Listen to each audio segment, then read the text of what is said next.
strange triangular present. And what did the tag say? It said to Rowan from Papa. Okay. Yeah.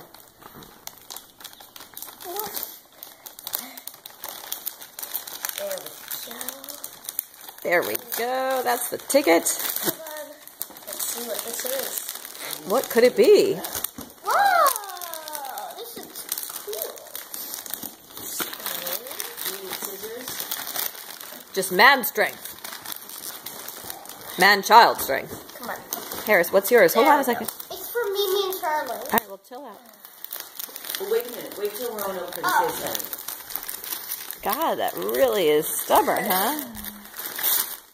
Oh, you were right, Mimi. Some sort of musical instrument thing. It's a guitar stand. But you don't have a guitar. Yes, you do. Oh.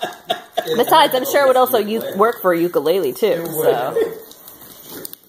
Yeah. Well, you're just going to have to get That's a guitar. good. I could use that for my ukulele. Yeah, it'll be great, right? I think that's what he intended, in fact. Here, honey. Yeah, I don't think they make bass ukulele or baritone ukulele stands.